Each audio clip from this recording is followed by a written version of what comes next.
what I usually hear is, I'm really good at going slow already. I want to get good at going fast. So they want to go out and do fast workouts to become faster. And it's hard to explain to them that that's not the way it works. You don't become faster by just by doing fast workouts. You actually become slower by doing that.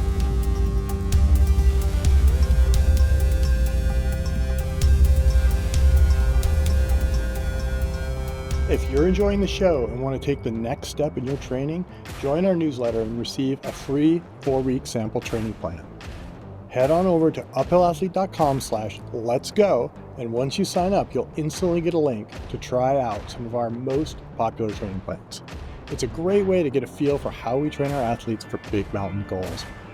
Check it out at uphillathlete.com/letsgo. That's uphillathlete.com/LETSGO. A lot of coaching books tend to age out of usefulness within just a few years of publication, but Joe Friel's books are one of the exceptions. The Cyclist Training Bible is in its 5th edition. The Triathlete's Training Bible has trained generations of athletes, many of whom never met a coach. And his book that he's been working on recently, and what we're going to be talking about today, Fast After 50, first published in 2015, and by the time you hear this, will have just been released in its 2nd edition. A 2nd edition is, in a way, the last 10 years of Joe's homework. He's still training, still coaching, still revising his own thinking kind of in real time, like real coaches often do. And he went back, as he's done before, and looked honestly at what he got right, what he didn't, what the science has settled in between, as sometimes happens. And what I want our listeners to know before we start is that Joe, I think, for me, is one of the few people in endurance coaching who has stayed genuinely curious for an entire long and fruitful career. And he's one that has always been careful with his words, just as he is careful with his athletes. He thinks before he speaks. He cares about getting it right. He's a passionate educator, writer, and I've learned so much from him through his books and vicariously through all the work that he's done. And I think a lot of what good endurance coaching looks like today in 2026 traces back one way or another to Joe Friel's work. Welcome, Joe, to the Uphill Athlete Podcast. Very kind of you, Steve. I don't usually get such flowering introductions. Very kind. Well, you should. So I got to start with the obvious question. How old are you now? And you're writing I'm 80. Fast After 50. Yeah, I'm 82. You're 82 and you're just published a 2nd edition of Fast After 50. Right. What has changed for you personally with how you, I don't know if we call it at our age, I'm not 82, but I'm 55. What is almost don't call it training anymore. What is the difference between how you train now and how you trained in 2015? Well, for talking about 10 plus years ago,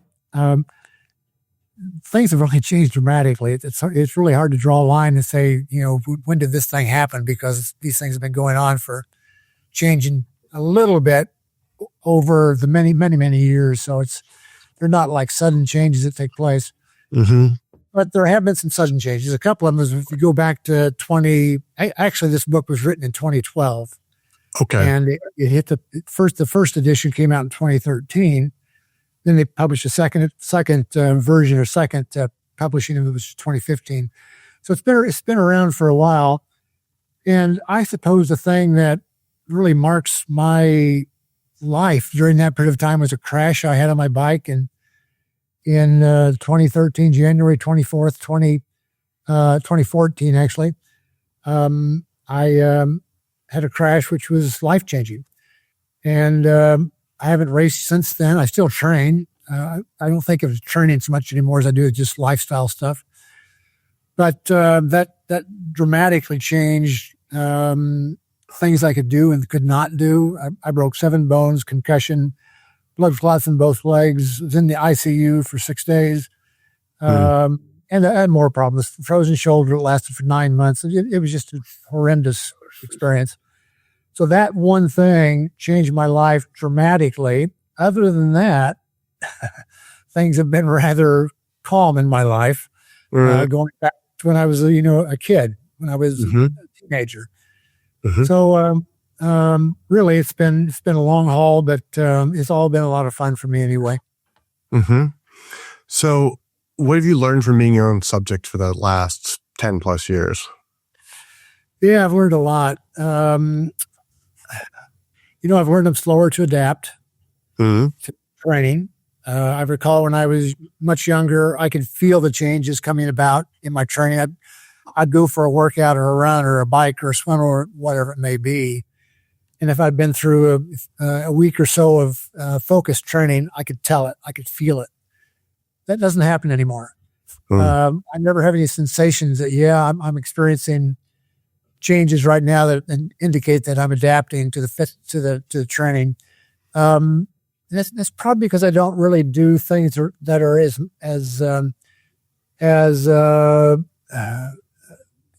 extreme anymore. Mm-hmm. I've calmed down in my training, which I think is something we all do as we get older.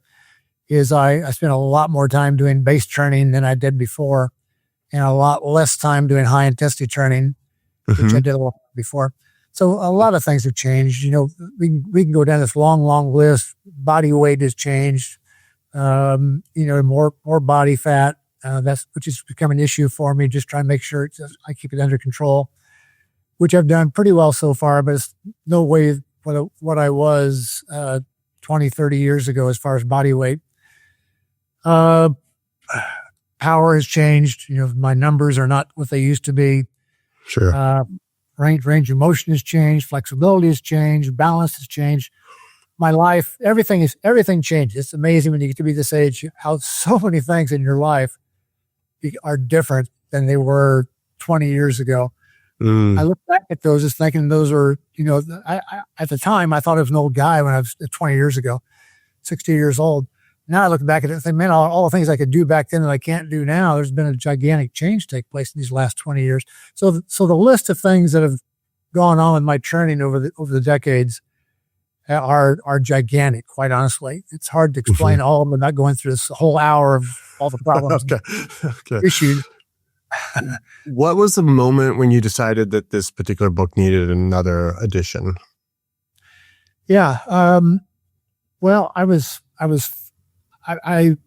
been around aging athletes for a long time, 50 plus athletes. I'm around them almost daily.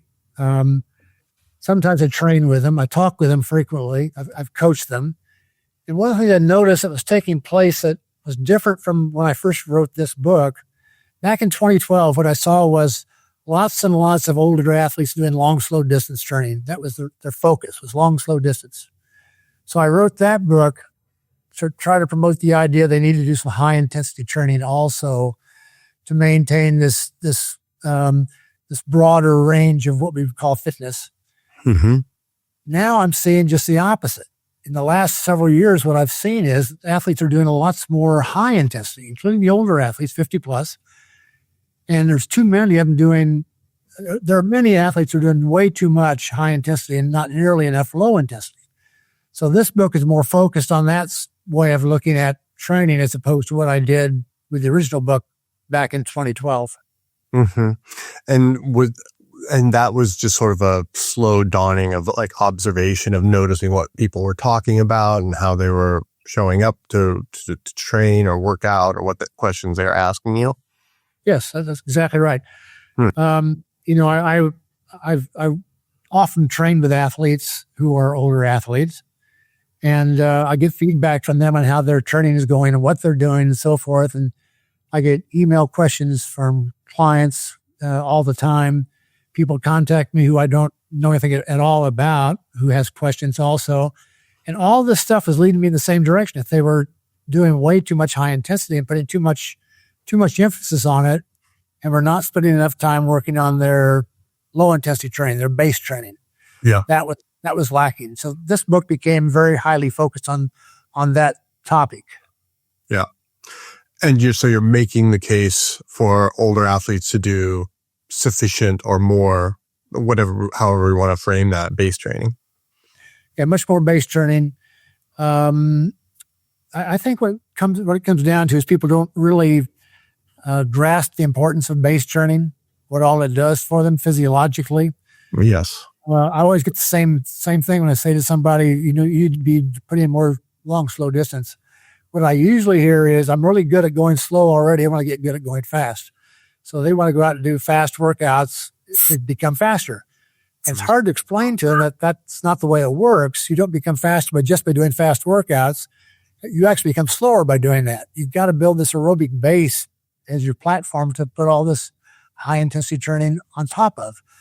So that's become kind of my mantra for the last 3 or 4 years, I guess. I find myself talking more about that subject than probably any other subject I deal with athletes. So that became the focus of the book also. I'm curious what your go-to analogy or teaching paradigm, or like, how do you communicate that? I'm in the same boat. Like, this is, going back to training for the new alpinism, which is, 15 years old. And that was the same thing. The whole premise of that book was in many ways talking about what you're just talking about. What is the story you tell? Do you tell it through physiology? Do you tell it through, what's your pitch? My usual way of explaining this is to start with an athlete, an example, as I did in the book. Okay. In this edition of the book, I take examples of athletes and how they train, and age-wise, world-class athletes, people who own world records in their age groups and what they do in training. They just don't go out and hammer themselves every day. They do lots of base training. They build this aerobic base. So I try to start off by using examples. Here are people who are very much like you in some ways, age-wise, very much like you. And here's how they train. This is what makes them as good as they are. Mm-hmm. Then I go back. If that doesn't get me far enough, then I go to physiology. This is what happens to your physiology when you do a lot of base type training, lower intensity training. This is what happens. And sometimes you just cannot make your point. Sometimes people are just so resistant to this concept that there's no use in even trying. You just kind of give up after a while. But for the most part, I can get people to understand that it's important. The question is, will they continue after they've tried it for a few days? They might say, okay, Joe said, well, go out and do some long, easy workouts to build this aerobic base. And they do that for 3 or 4 days, and they say, well, I'm bored, so I need to get some high intensity in. So they start doing high intensity. Or they say, I don't have time. I'm saying that, you need to put in a huge chunk of your time to working on your base fitness. Yeah. And what they say is, well, I've only got 4 days a week I can train. I can only train for an hour to an hour and a half a day. So what does that mean? What do I do? Do I just do 4 days of an hour and a half a day, long, slow distance all the time? Never do high intensity? Or, how do I balance this out? And so they start bringing up all their issues, which time is usually the most common issue. Let's go out and talk about that with them. How can we take advantage of your situation to make you more fit by getting in more long, slow distance, more low intensity? Mm-hmm.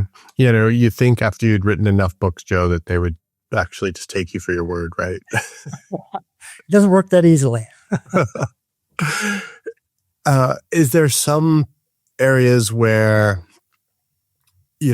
as we've talked about this on this podcast a lot, where the practice of training and coaching and racing typically leads the science. We figure out through just sort of iteration at scale what's worked, and like you said, we've pretty much exhausted all the different ways that you can train for endurance, and we've all landed in the same place. This is the way to be great as an endurance athlete. And then the science comes around and starts to explain more and more pieces of it. Is there anything in that part of the story that has moved since you wrote the first version of this book in 2012? Well, things are always changing, especially when it comes to training. We can look back at things that we were talking about back then, and some of those things remain constant, like aerobic capacity. Yep. We still talk about aerobic capacity the same as we did, 10, 15 years ago. That concept has not changed at all. That's pretty much what we still accept. what I think has changed a little bit about this is that there's more emphasis on how you can maintain or even improve aerobic capacity with long, slow distance.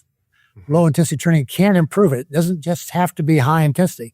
So that's usually the debate topic I get involved with athletes is, well, how do you improve VO2 max? But the concept itself is still there. And athletes pretty much understand what it's all about as far as how do we measure it and what does it mean to have a high VO2 max and what happens to it over time, what happens to it as we age. That's pretty much understood. But there are new things coming around, which are always kind of exciting. Right now, one of the biggest topics is durability. Yeah. How can we continue to put out at a relatively high output very, very late in an athletic event? Like at 2 or 3 hours into an event, how can you still be putting out at a high intensity, high effort? And that's a very interesting topic, which I'm reading a lot about right now because there's new stuff coming out on it every few months or something new that comes out in the research, and it's just a fascinating topic. Yeah. Yeah, that has been really interesting, and it seems like it's been becoming more and more frequent the last, I don't know, I think I first noticed it only a year or so ago, and now it seems like it's just on the words on everybody's lips these days. It is, yeah. What, for a lot of our athletes are running a race to win, and frankly, most of us aren't. So how do you think about that? What is the training work actually for? Yeah, the training is to make us a better person, a better athlete, and a better person. It's a lifestyle is what it is. And the older you become, the more important that idea also becomes. When you're young, we tend to see training and sport as being a part of our lifestyle, but it's not entirely our lifestyle. As we get older, they merge more and they become one. I'm not doing this. I'm not going out and riding my bike on a daily basis just so I can do a race. I'm doing this because this is what I do this is my life. This is what I do. It's part of being a person is to move. I like to do that. And my wife and I, we go for, an hour or more walk every morning. It's the same thing. It's not exercise. It's not a workout. It's just life. That's what I do. And I think I like to see athletes take more of that kind of way of seeing the world.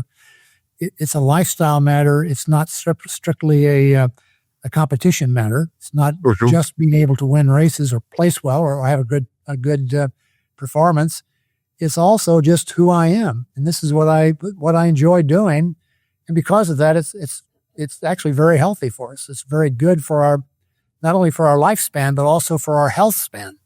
Right. How long we can remain healthy into our older years. Yeah, right. And everything you're saying touches on identity too. Like it's, like you said, it's how you are as a person and how you show up. It's who you spend time with, which actually is who you become your friends or are your friends. It's what's on your calendar. And it also turns out to trickle down to your physiology and what your physiology looks like as well. So it's quite the vertically integrated way of looking at it. I like that a lot. Yeah. Yeah, and I think it's also good for those who are younger to be able to give an example of how life should be lived as we get older. Yep. We're no longer teenagers. We may work out like teenagers do, at least in terms of our enthusiasm about it. We're not teenagers anymore. But we can see this change that takes place in life. And how important that is to our family, our children. Being a good example for your children of how to live your life is one of the most important things you can do. Yep. And exercise is part of that. Children who grew up in a family where the parents are who work out a lot as a part of their lifestyle, exercise, if you want to call it that, makes the children think in terms of the same sort of thing for them. Yeah. This is what people do. This is the way the child sees it. My parents go out and they do a run every morning or a bike ride or a swim or whatever it may be. They do something every day like that. That's just what people do. So they grow up with an idea that this is what being a human being is movement. Yep. And a lot of families don't have that. Yeah. I didn't grow up with that at all. My parents were from a different age group altogether, from a different way of seeing the world from back in the 1920s and 1930s. Yeah. And they had there was no way they were ever going to do anything that had to do with exercise or even just movement. They tended to avoid any kind of thing at all like that. And it kind of showed up in their lives, how their later lives became because of that way of seeing the world. So there's a lot we can do as parents, as examples for anybody really in our community, people we know, about how to live a life which is meaningful and beneficial. And this is one way of doing that. This is what we all should be doing. Yeah. What do you say to that listener, to an athlete who just had their first, I can't keep up anymore moment? How do you talk them through that? What's the right reframe for that person? Well, the starting place is to find out why. Maybe there may be a good reason why they can't keep up. That's not really has to do with fitness, perhaps. Maybe it has something to do with lifestyle. How you get enough? Are you getting enough sleep? What's nutrition like? Have you had any? Are you injured? Is there? I coached one guy many years ago, he wanted to do a marathon. That was his focus. He wanted to do a marathon, and his wife thought it was silly, and she would give him a hard time every time he talked about running.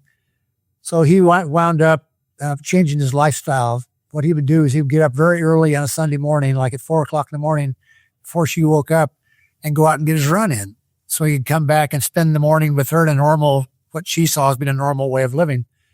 And that for me was like really eye-opening, that there are people out there who can make it really difficult for you to be focused on what you're trying to do, which is a part of who you are. This guy, as much as he wanted to do as well, his primary focus was trying to qualify for Boston. He did not qualify, and I think the reason why is because he just did not have enough support. His wife was not supportive of him, and that really held him back. It wasn't physiologically holding him back; it was psychologically holding him back. So, and that's a part of of having a good life, is making sure not only is your body coming into shape, but also your mind is coming into shape. Your way of seeing the world is coming into shape. And I think that's very, very important for all of us as we age up, is to make sure we're doing things that wind up making us models for other people. Yeah. Yeah. I think that, this harkens to so many conversations we have as a coaching team about coaching the whole athlete, which is exactly what you talked about. Like what, not just what is your training volume or your intensity distribution, but what is your sleep like? What is your family support like? That can be a huge one. Yeah, absolutely. And are you enjoying it? Are you enjoying doing this? If you're not enjoying it, there's something wrong we need to figure out. If you are enjoying it, great. Kind of spread the word.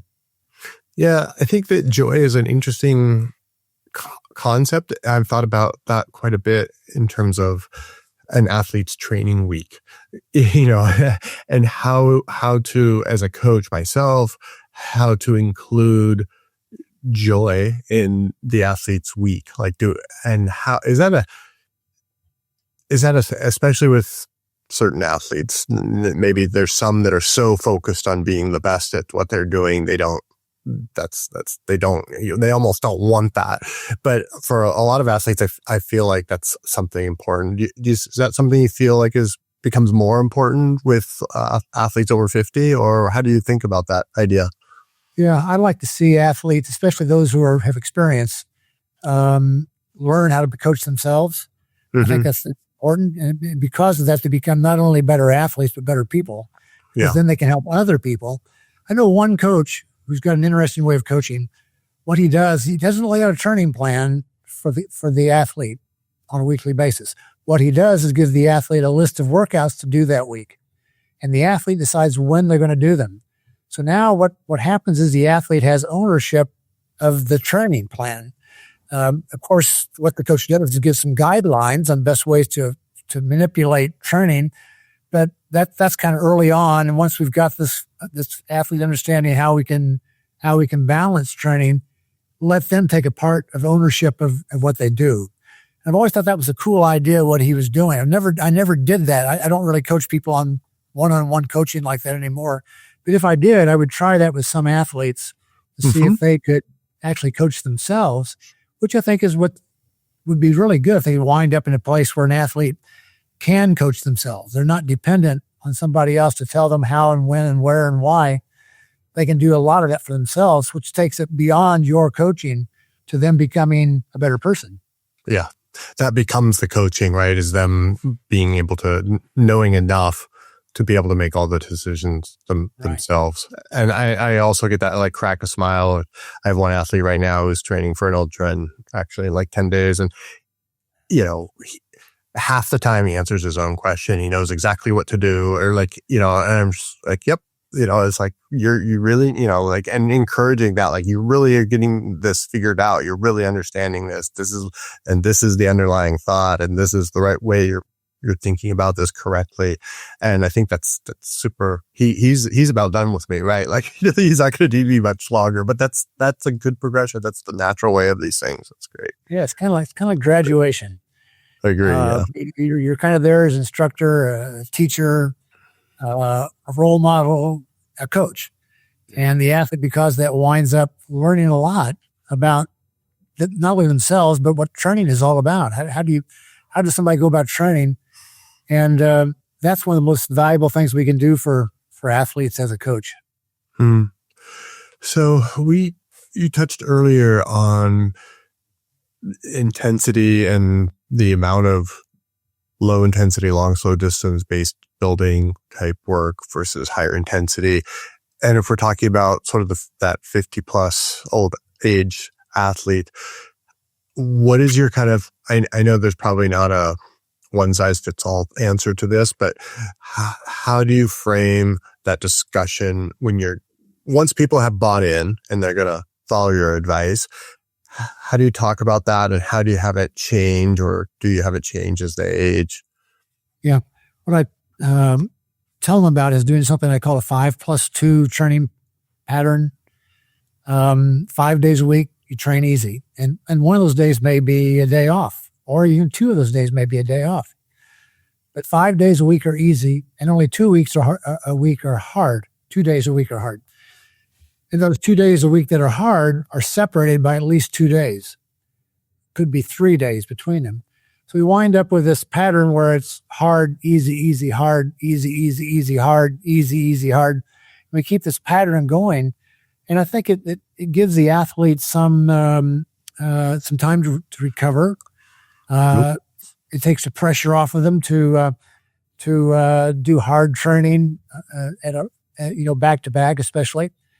And it gives them this kind of sense of this is a way that I can build this low intensity training platform, this aerobic base that we were talking about, because now I can focus on it for at least 5 days a week. And I think that's very valuable. So that's kind of the pattern I use. Once I've got the person convinced we can do this, that's where we go next, is 5+2. Okay. It is one of those, where does strength training play into that? Yeah, strength training is going to be built in around the schedule. So let's say the athlete is doing 4 days a week easy, 2 days a week hard, and 1 day a week is a day off. That's a fairly typical plan. So this strength training depends a bit on what time of the season we're in. If it's like pre-season, like we're talking about before the base period even begins, if we're talking about that period of time, which is going to be probably like October, maybe November for athletes, just thinking in terms of the calendar, what they're going to be doing at that point is we're going to put a little more emphasis on strength training. So we're going to do some workouts that develop, and we're going to start developing strength in a very gradual progression. So we're going to start off with low weights, high reps, 2-3 times a week. And we're gradually going to increase the loads and decrease the reps And that's going to occur over this very early period of time before we even start doing serious aerobic training. The aerobic training will come later. That's going to be more like a December, January sort of thing if you just think in terms of a calendar. So we're going to start off by building some base strength, and then we're going to go to the very end of that. We're going to move into something I call max strength period, where the athlete eventually is wind up doing heavier loads, lighter, fewer reps, and that becomes the focus of the training. Everything else is kind of like minor at this time. And then we start to transition into more of the base period with more endurance training. And so we cut back on strength training. Strength training becomes less important. We go into more of a maintenance mode now. And because of this, now we can hold on to some of the strength that has been gained as we're building the aerobic platform for the base. And so that becomes the next stage of this whole idea. And so we go through this process where we gradually cut back on strength training and we gradually increase the aerobic training so we don't wind up trying to do both of those at the same time. We wind up with the ability to have accomplished something and then maintain it as we go into more of the low intensity type training becomes a part of the base period.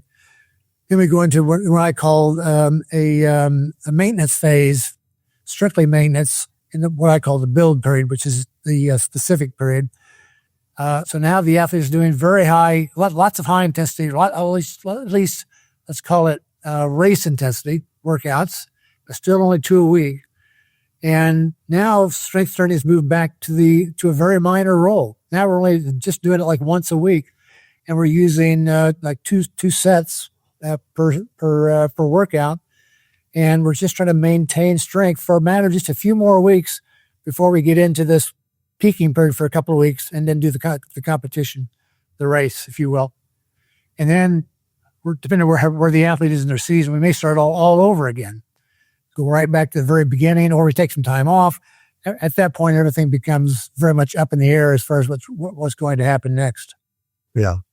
I mean, your system, if you want to call it that, maps very well to, kind of the uphill athlete sort of standard thing. But we also recognize, as you do, like different people may need different things. But one of the things I'm hearing, and I want you to say that this is true or false, is that it's been the one way I've thought about it with older athletes, including myself, is really getting them more comfortable with the idea that they can progress one capacity at a time and not try to, when we're young, we can get better at lots of, we can get fitter in multiple different sort of aspects of our fitness concurrently. And as we age, it's like, now let's work on strength and let's like put that into maintenance as well, work on base.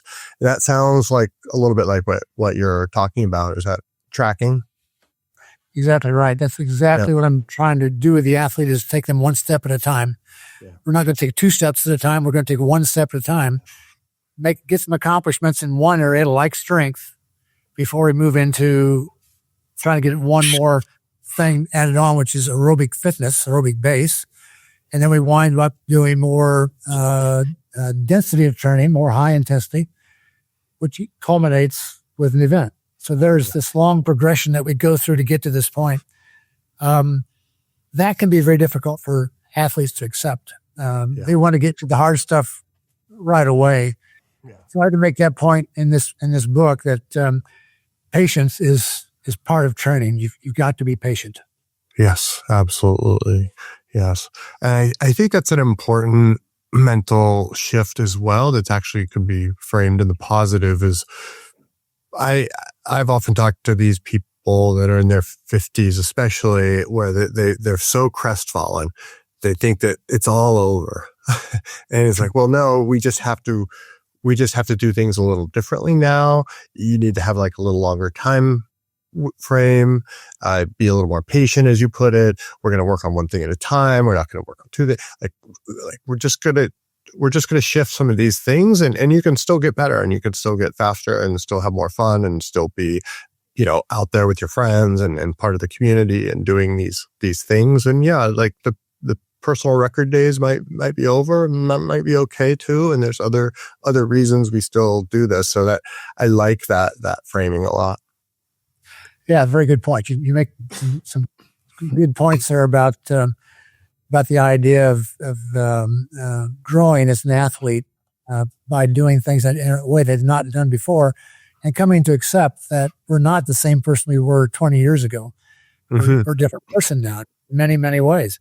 Yeah. And so patience is a big part of that. You can't be impatient when you're 55 years old. You've got to be able to accept that things don't happen immediately anymore, that it's going to take time. Yeah. 100%. If you've been wondering whether one-on-one coaching is the right next step for your training, this is the month to find out. Sign up for coaching and receive a free 30-minute call with one of our specialists. Visit uphillathlete.com to learn more. Now, back to that show. A lot of your work has been with cyclists and triathletes and runners. And what I'm curious to know is what translates cleanly to someone in this age bracket who's training for an 8,000 meter peak or a 100-kilometer trail race. Where's and frankly, what doesn't translate between your experiences with cyclists, triathletes, and runners versus let's call them mountain athletes? Okay. Well, I've never coached a 100K athlete before. That's usually a marathon is about as far as I've ever gone with athletes, with a few exceptions. I've interestingly enough coached it was called endurance horse racers. Mm-hmm. Which is an interesting sport. And there you're dealing with people who are going to be on a horse or off the horse in some cases for several hours during the event, 6-7 hours. So that's an ultra event, but it's not all on their own legs. Sometimes they're on the horse's legs that they get off at various times. And that was an eye-opener for me to think in terms of these very long events that take multiple hours. How do you train an athlete for something like that? Well, I've never trained a runner for an ultra run. The longest I've probably had trained an athlete is for an Ironman distance triathlon, which in some cases were taking 15 or 16 hours. Yeah. There's one guy who took almost 17 hours, which is the cutoff. And, it's a different game. It's altogether different than coaching athletes who are doing much shorter events that can be done, like a 5K or 10K running event.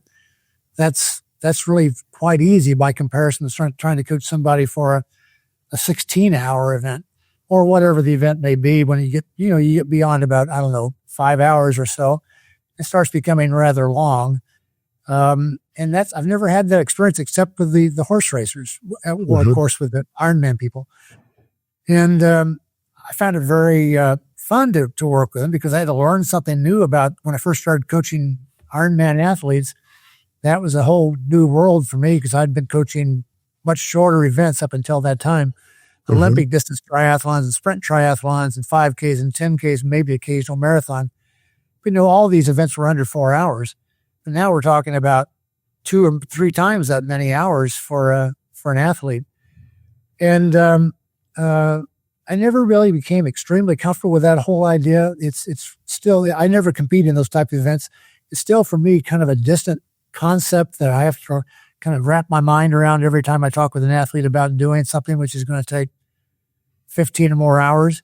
I've never done that, so I don't have this experience that I can lean on to say, oh, this is what I found works, because I have to rely on what I learned from the athlete about what worked and what did not work. But I also enjoy that about coaching. I enjoy the idea of occasionally taking on something which is unusual, like horse racers, endurance horse racers. That was brand new for me. I didn't know anything at all about it, and I had to learn what the sport was all about. So that was, for me, that was enjoyable. I coached a rower once in my life, and I'd never coached rowing before at all, and so I had to learn again what you do in that sport. Yeah. So these things for me as a coach have been lots of fun. They're challenges. Because I didn't grow up with any of these things. I didn't ride horses. I didn't row. I didn't do 15-hour events. And so I had to learn, which for me is part of being a coach, I guess, is figuring out how do I do this with this type of athlete. So I find those things very intriguing. but I still don't consider myself to be anywhere near being somebody who knows what's going on when you start talking about ultra events. Yeah. The word ultra scares me. We had a really interesting one come through about 18 months ago. There's a race out there called the Yukon 2000 where you paddle a canoe for 2,000 miles through the Yukon. Ooh. Yeah. And he worked with one of our coaches and was super successful, so like you could take these concepts and, understanding of physiology and kind of like reconstruct it kind of deconstruct it and then reconstruct it against the new objective, which in this case was, a multi-day. It's a little bit like a stage race for cycling, I would suppose, right? Because you're not carrying the weight's in the boat. Excuse me. The weight's in the boat, but you have to stop a certain number of hours every day and so on. But fascinating fit to think about. It is. That would be quite a challenge to take that on. A lot of my climbing career was spent doing things that were in that, the longest single push climb I did was 60 hours. And the typical like climbs we did where we would actually bivouac and get some kind of rest or sleep most nights was around a week. 6 to 8 days was probably pretty typical.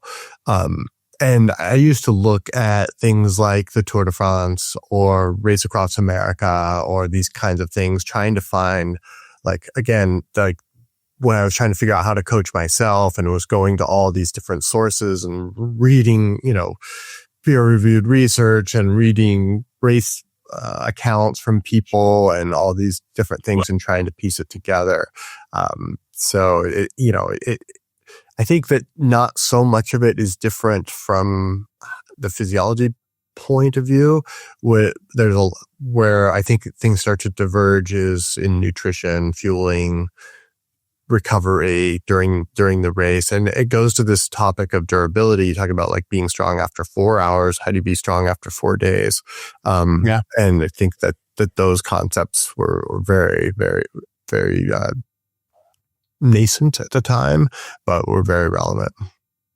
Yeah, I read a book. It's been some time now. I read a few years ago. I forgot the author's name. Wish I can remember it. But he talks about how he decided to go from running marathons to ultras. He wanted to qualify for UTMB in France, Chamonix, and so he goes through the whole story. The first ultra he does and how it went and so forth. He goes through all these events. He's trying to qualify in 1 year to get into UTMB, and he does it. He pulls it off. But it was quite an experience. But just listening to what he had to say about, the events and the food and sleep and what's going on in your head and other people around you and all the weather and all these things are happening through all these events. It was really an interesting book to read, but quite honestly, it's something I would not want to do. Yeah. Fair.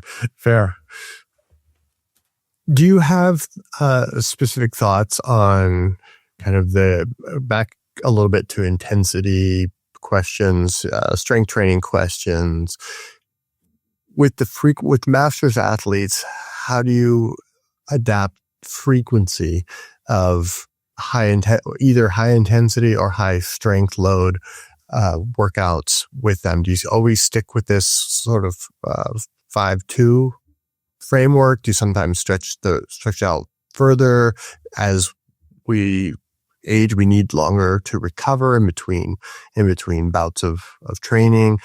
How do you think about that? And is there a floor? Is there a minimum that a masters athlete shouldn't drop below? What are your thoughts there? Yeah, every athlete is different. Every athlete is unique. So it's hard to come up with a way of training that's going to fit for most all athletes.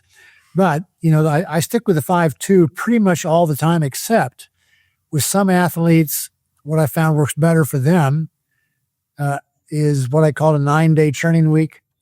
Instead of a 7-day week, it's a 9-day week. And so it's hard hard workout, easy, easy, hard, easy, easy, hard, easy, easy.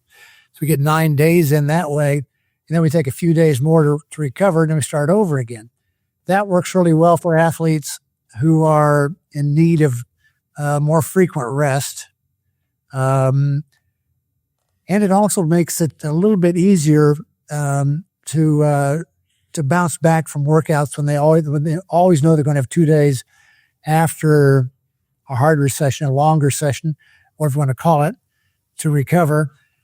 But the challenge is that it doesn't work. It works best for people who are retired. Yeah. You've got an 8 to 5 job. Yeah. And you've got to be at work at, 8 o'clock in the morning. And that's the same day you're supposed to do a 3-hour run. It's not going to work out. You're just not going to be able to get a 3-hour run and also make it to work on time. So it works best for people who are retired, who can have great control over what they do on a daily basis. But it's also very difficult for anybody to do, I found, because it just doesn't fit in with our lifestyles, where our lifestyles tend to revolve around 7 days. Yeah. But I found it works with some people. And for those people, it really works really well. They get by on this extremely well. But you got to be kind of careful on who you put into that kind of a plan. Yeah. One of our coaches, Martin Zor, just did this recently. Last winter, he was telling our coaching group about an athlete that he had set up on a 10-day cycle instead of a 10. There was an older athlete, and he just needed to sort of spread the load over a greater microcycle of 10 days rather than 7. So similar conclusion. But I agree, the 7-day week for almost everybody works best, just because there's a routine to it, right? Like Monday's always the rest day or whatever it is, and Saturday's always a long day, and it stays the same. And these when you change things to these other wonky cycles that don't line up with a normal calendar, it gets crazy. Yeah. So how do you talk about, you mentioned durability, and I wanted to dig in on that a little bit. How are you thinking about durability, and specifically how are you programming with that idea of building durability in masters athletes, particularly in mind? What are you doing differently, if anything? How are you thinking about it as a coach? Yeah, the workouts changed primarily because the workouts are the focus of these workouts is longer sessions, and whatever that means for the athlete. Longer session for some athletes means an hour and a half. For other athletes, it means 6 hours. So it depends on who we're talking about or what long means. But the idea is that we start off in the first, let's say, hour of the workout, and we're going to create some fatigue. So I may have the athlete do an hour in zone 2 just to create some fatigue. Or I may have the athlete burn, 800 calories or 1,200 calories, depending on who the athlete is and what their performance is typically like. So we're going to create some fatigue, and then we're going to go into a phase where we're going to work on event-specific intensity. And this is going to take place now in the specific training period, the build period, I call it, not the base period. Base period, we're just building endurance, which is the foundation for duration. If you don't have good endurance, there's really no reason to be doing durability workouts. That's a waste of time. You got to have good endurance first. So we get that established first. Now we're in the build period, specific training, and now we're training for an event that I want to have good. I'm training for a marathon.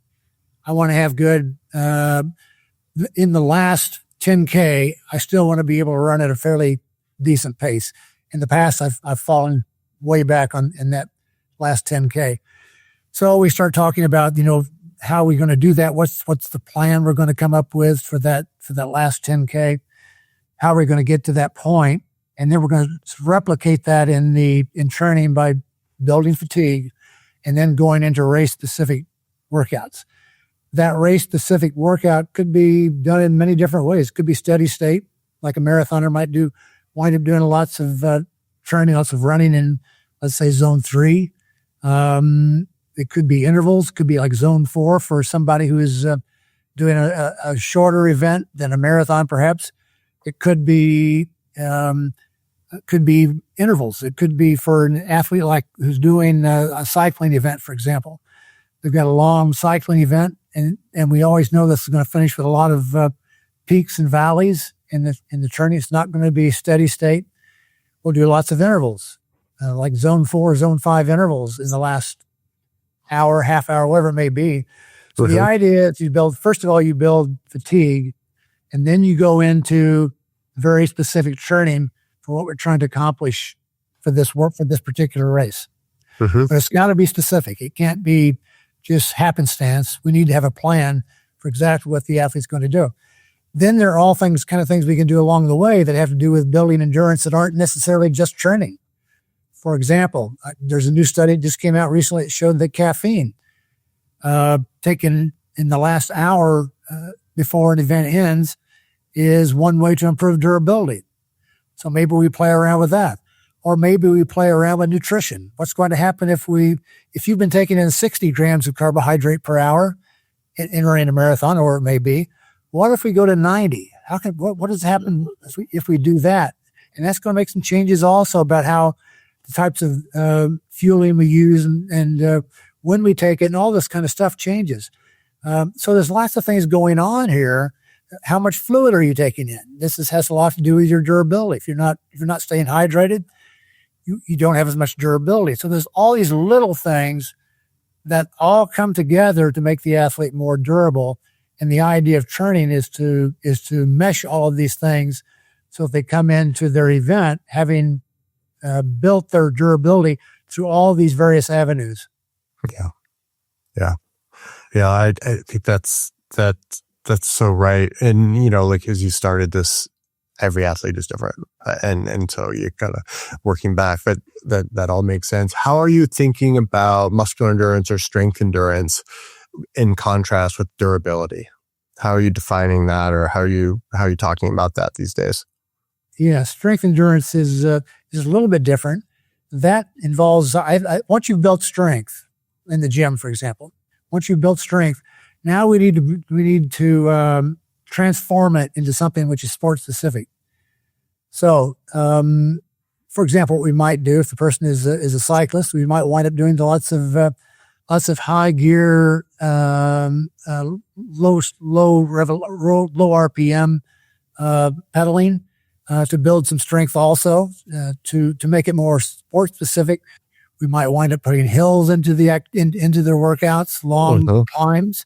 Not high, not extremely high, not like 5 zone sort of intensity, but more like zone 4 sort of intensity, bring them to the threshold and then hold it for a long time. So we can find ways to do this, to take the strength that we built in the gym into strength we can transfer over to the sport specific activity itself. And I think that all tracks so cleanly to what we talk about with Uphill Athlete all the time. Here's a slightly different question related to strength. How are you with this age group of athletes? How are you talking, or how are you changing the strength prescription for perimenopausal or postmenopausal athletes, or are you? It stays pretty much the same. There are some changes that may take place just because a female at one of those times in her period just doesn't feel right. So we may need to be able to say, okay, we're gonna move this back 2 or 3 days, which is quite all right.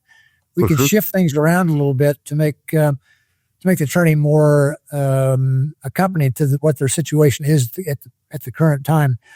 But I don't think we need to make big changes. We don't need to move things 2 or 3 weeks because of what's going on. We can make small changes to adapt and still get through the sport, through the training and still accomplish what we're trying to accomplish. It may not be on the same day we like to accomplish it, but we need to think of this as being long-term anyway. It's not just a one and done sort of thing. 100%. It's the sort of thing that's going, this doesn't take days. It takes weeks, if not months, to achieve what we're trying to achieve. So if we have to miss a workout, that's quite all right, because we can make up for that later on in training. We'll get back to it again. Or if we need to move it back a couple of days, not a problem. We can do that. These things the athlete needs to be able to accept and say, I understand, and this will make me feel better with the training. So it's as much probably being aware of the athlete's situation as it is trying to make gigantic changes. We're not going to make big changes. It's going to be small changes. Yeah. For female athletes through perimenopause and beyond, is there something that you're thinking about or watching for now that you wouldn't have watched for or noticed, 10, 15 years ago? Yeah, 10, 15 years ago, we never talked about this topic. This was a taboo topic for a male coach to talk about with an athlete. We didn't really get involved in this discussion whatsoever. And since I don't coach full time anymore, I don't have those conversations with anybody. So quite honestly, this is outside of my realm of expertise or experience, especially. So I'd be interested in learning how to go about this from your perspective as opposed to mine, because you probably deal with this much more frequently than I do. Yeah, I mean, we do manage this a lot, and I think that there is I think one of the first things, as you pointed out, the first thing also for me as a coach, as a male coach, has been to learn to work through that feeling that it's a taboo, and have amazing colleagues who are women, female coaches, and they've been leading the charge on that and been feeding us. There's been a lot of new evidence and science, a lot of published peer-reviewed science has been coming out in the last years around this. And, it's a deep topic. One of the ways we're trying to approach it as a coaching team, however, is we're trying to not silo that information about let's have a podcast just about training for, postmenopausal women. We're trying to more say hey, these women are part of people that are just athletes at this stage of life that, as you mentioned multiple times, it's part of our lifestyle, it's part of our community, and it's just there as we go through life. Each one of us we go through being different and occupying different bodies in a way, being different people on some level. And it's just part of that. And I think it's more of taking that frame that you laid out earlier and just applying it. But I think that there's been a lot of really interesting information out in the last few years. And I think the best thing is just we're talking about it now, right? Like you said, it's on the table. And I think that's a relief for everyone. It is, yeah. Yeah. It is. When I wrote this book, the first edition of the Fast After 50, I wanted to include something on this topic. And I found it very difficult to talk with women about this subject. Mm-hmm. What can you tell me about this as an athlete? What can you tell me? What can I learn from you? And I found women very reluctant to talk about it, which made me reluctant to ask about it. But I had an assistant coach who I know had just gone through menopause. And so I asked her to write something for that first edition of the book. And she didn't really say a whole lot because she didn't really have much in the way of any issues or problems, setbacks or matters she had to deal with because of menopause. So I didn't learn a whole lot from her, but it was like the first time I'd ever had that conversation with a woman before besides my wife, which is what's going on with you right now and how's that affecting your life. Very interesting topic. I have a lot to learn there. Yeah, I think we all do. For the masters athletes, like data, and there are a few of them, what is kind of the minimum data set that you like to have people track that gives the training direction? Yeah, I try to get it down to one thing. What's the most important thing for this workout today? What I run into is athletes who think everything is important, equally important, and they get caught in this rabbit hole of going through all this data. Like in Training Peaks, you open Training Peaks after your workout, and there's 20 or more data points from an hour and a half workout or whatever it was. There's just a lot of stuff there.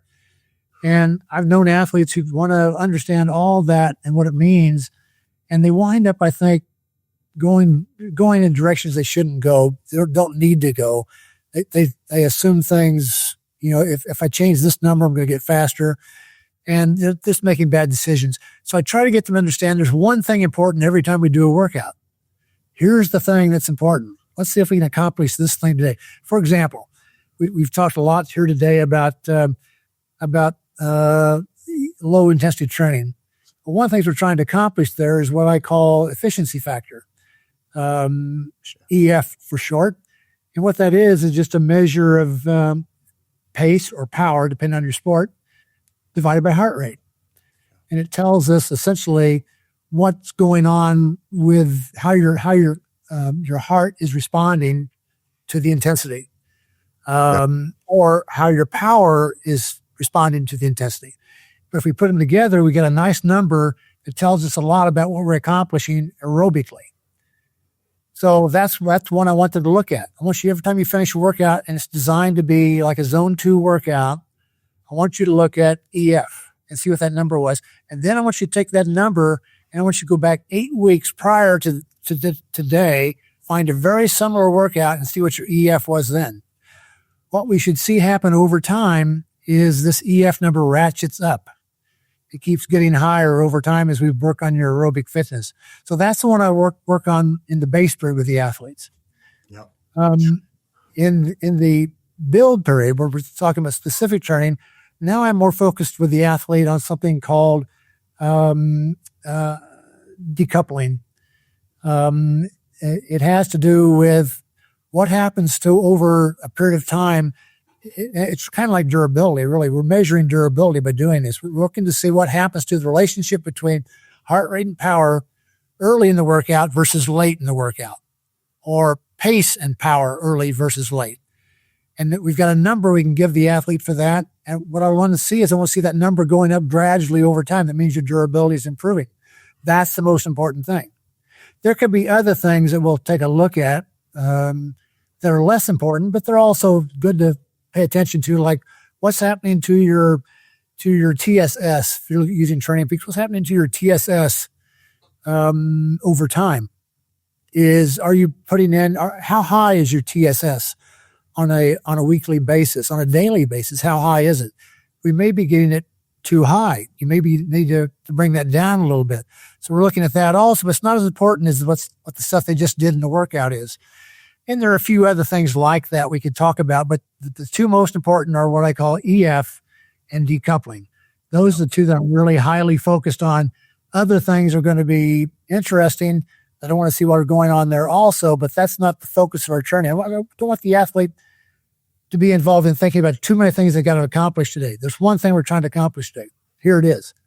Let's work on that. Yeah. Yeah. We talk a lot about aerobic threshold and just raising aerobic threshold over time, which you can sort of measure through proxies of these things or directly, but same idea. But again, like it's something that changes on the order of months, not days. So, yeah. Right. Yeah. So, I think also the thing that struck me as you were talking there is what you described is so much the beauty of having a coach, because there is just this torrent of data, and the two things that you just singled out were probably not the first two things most people would say. They would have asked about HRV or time in zone or, a million of these, CTL, if we want to go into the Training Peaks language. But, you just like went right in and said, okay, like this is about efficiency factor. This is about building durability. And the way we're going to measure that as a proxy is the heart rate decoupling for a given effort over a given time. And I think that's just one of the great superpowers of coaches is they can just take it all, get rid of all the noise and say, here, this is the thing, like this. And it's not permanent, right? It's not a forever metric. It's like, this is what we're doing. I don't know, this week, this month, this training block, whatever it is. And this is what we should pay attention to. And I think that's really freeing and really valuable to a lot of people. Good point. And as a coach, I'm going to be looking at lots more data. Sure. I've got a hierarchy in my mind. The problem with an athlete looking at lots of data is they don't have this hierarchy. Yeah. They don't fully understand what is what's the most valuable thing that came out of training today, they tend to see everything as being important. Yeah. And so that's the difference between what I'm looking at and what the athlete is looking at. Yeah. Yeah. And how that hierarchy shifts over time, right? It's not a fixed hierarchy. It's changing as the athlete develops and depending on, a myriad of circumstances. So just want to, as we close out, this has been a fascinating conversation. One of the questions, going back to your new book or your third edition of your Fast After 50 book, if a 50-year-old picks up that new book this week and could act on only one thing in the next month, what was that one thing that you would have them do? Yeah, one thing is put in more low intensity training.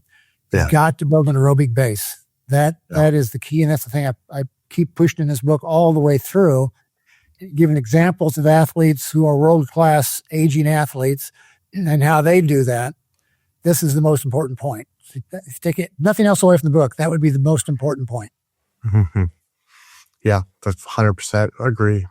Well, thank you, Joe. It's been a really great honor to speak with you and to have you come to share your great wisdom with the uphill athlete community. I'm sure many will appreciate it, and I certainly do. So good luck with the book launch, and if there's anything we can do to help you or get the word out, please don't hesitate to reach out. We're at your disposal.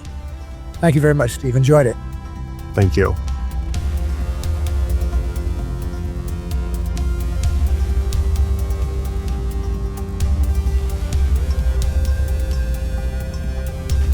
Hey, real quick before you go, everything we publish, the articles, new podcast episodes, and the live webinars are announced first in our newsletter.